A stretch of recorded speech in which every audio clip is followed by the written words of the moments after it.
This story happened to me a couple of years ago, and I still get chills whenever I think about it. I was alone at home, similar to any other Wednesday night a bachelor would spend at home. At the time, I worked a 1 to 7 shift at the local industrial plant, so staying up late was a normal routine for me. It was around midnight, right before I had to leave for my shift, when I heard a noise coming from downstairs. At first, I dismissed it as the usual creaks and groans of an old house. But this time, it felt different. This time, it sounded like footsteps, slow and deliberate. My heart skipped a beat as I realized I wasn't alone anymore. A slight panic washed over me, and I quickly grabbed my phone to call the police. But, just my luck, the battery was dead. I cursed under my breath at myself for forgetting to replace my broken charger, feeling a surge of helplessness wash over me. With my mind racing, I stupidly decided it was best if I investigate on my own. Maybe I could scare whoever it was off without any confrontation. With shaky steps, I crept downstairs, every creaking floorboard sending shivers down my spine, every terrible scenario running through my head a million miles per hour. As I rounded the stairs and reached the living room, I saw it, a shadowy figure lurking near the window. Fear seized me, and I froze on the spot, barely able to breathe.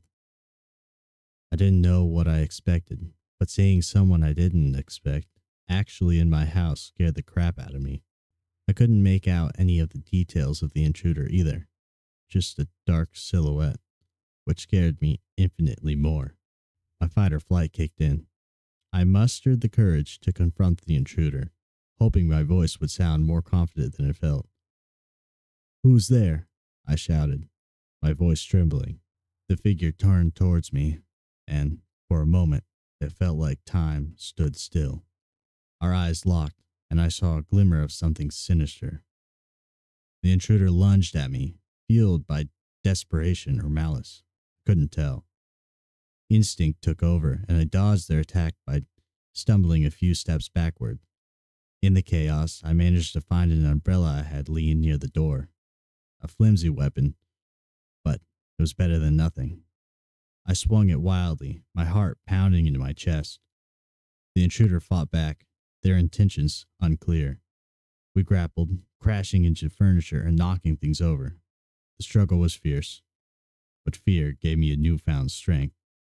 Adrenaline coursed through my veins as I fought to protect my home and myself. Eventually, the intruder realized they couldn't overpower me. With one last desperate push, they broke free and dashed toward the front door. I watched, breathless, as they disappeared into the night, leaving behind a trail of shattered peace. Trembling and shaken, I called the police, my voice filled with a mix of fear and relief.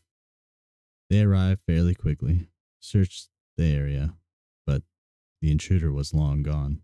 They took my statement, assuring me that they would do everything they could to catch the person responsible. In the aftermath, I couldn't sleep for nights. The sense of violation lingered, a constant reminder of the vulnerability we all face in our own homes. I took steps to enhance my security, installing better locks, reinforcing windows.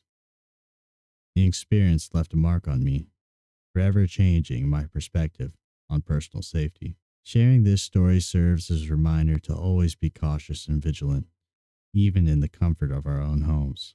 It's a chilling tale of an ordinary person facing the unthinkable, a stark reminder that danger can lurk in the shadows, waiting for an opportunity to strike. Stay safe out there, everyone.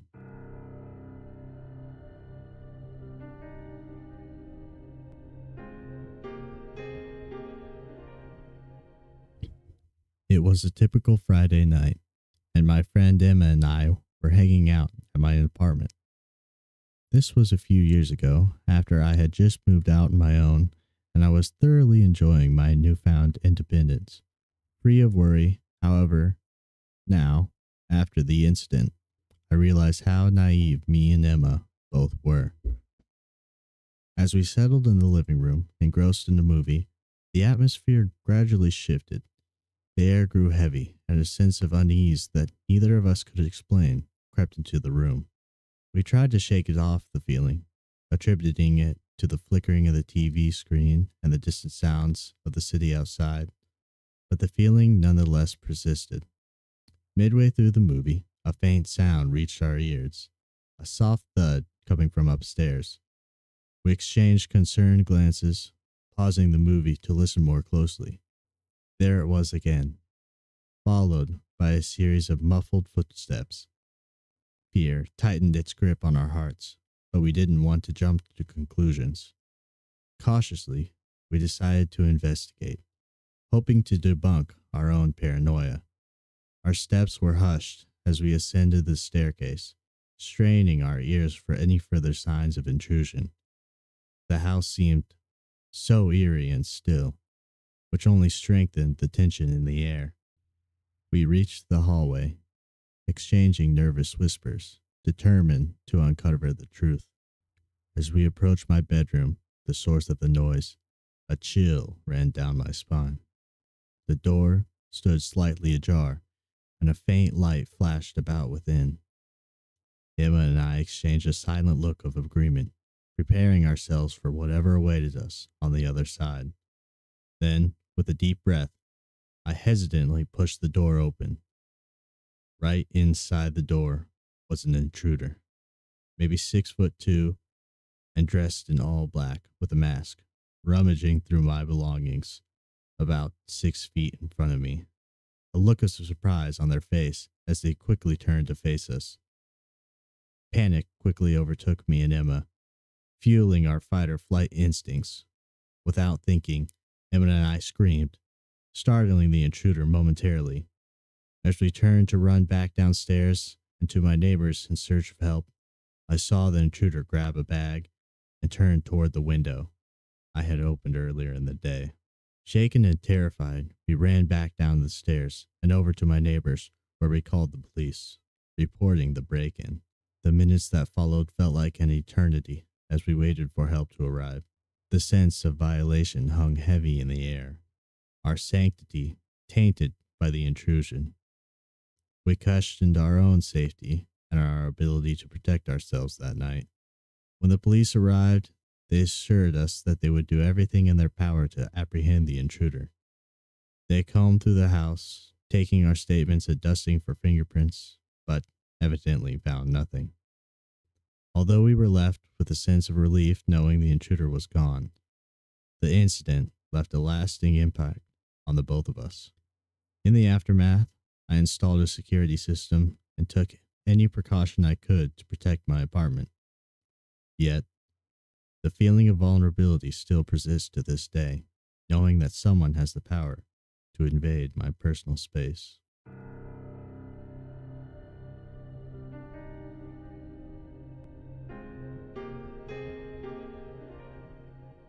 So this happened to me a few weeks ago, and I finally made up my mind to type it up. As I remember, it was a stormy night, the rain pouring relentlessly against the window panes, casting some very eerie shadows on the walls of our house. My parents had left for a weekend trip, trusting a 17-year-old kid, me, to handle things while they were away. Little did I know, this night, I wish they would have taken me with them for once. I could hear thunder rumbling in the distance, and that made me feel uneasy. The house, usually filled with warmth and laughter, now only seemed hollow and sinister. The constant patter of raindrops only amplified the silence, making me very aware of my solitude. It was only the first night of me watching the house alone, so I attempted to shake off the growing unease by playing some video games, hoping to distract my mind in some way.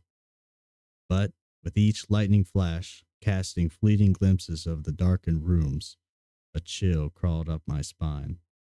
The sound of the wind howling outside was so haunting, as if it whispered secrets from the unknown. As the hours wore on, the storm intensified, the unending stormy sounds playing havoc on my nerves. A sudden crash of thunder made me jump, causing my heart to race. I convinced myself that it was just the storm playing tricks on my mind, that there was nothing to fear.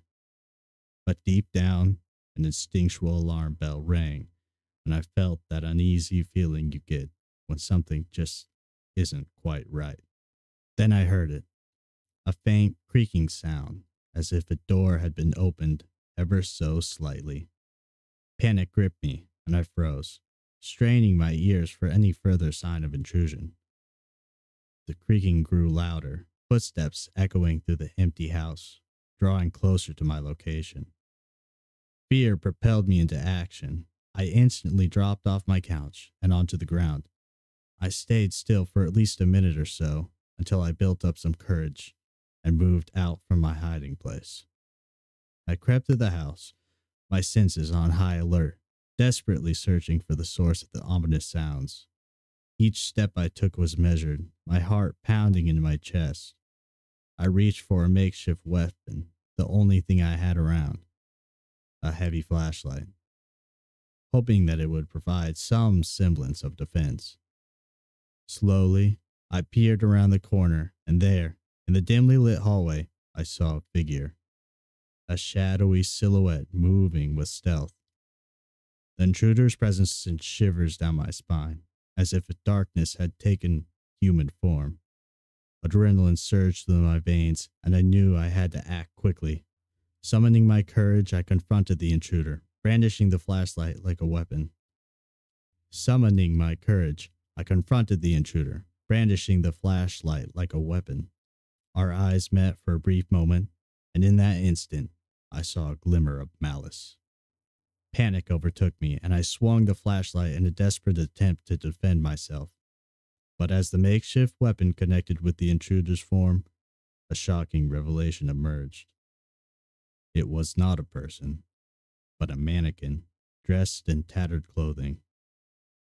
Confusion mingled with relief, but questions swirled in my mind. Who had placed it there? When? And for the love of God, why? I searched the rest of the house, my anxiety refusing to subside at the thought of someone waiting on the other side of every door to ambush me. However, the rooms remained empty, the intruder a mere illusion. But the lingering sense of intrusion, that feeling that I was not alone, persisted. It was as if an unseen presence had violated the sanctity of my home.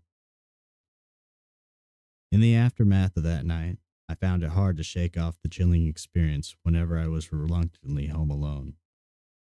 Though the intruder was only an inanimate object, I still have no idea how it ended up in my hallway.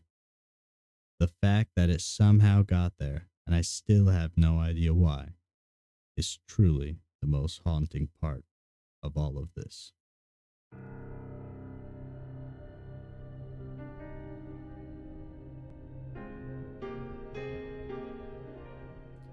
Hi, I'm King Kahuna, and I want to thank you for listening to the first episode of the Scared to Death series. If you enjoy this series, please consider leaving a subscribe, a like. You know the drill. And have a good day. Later.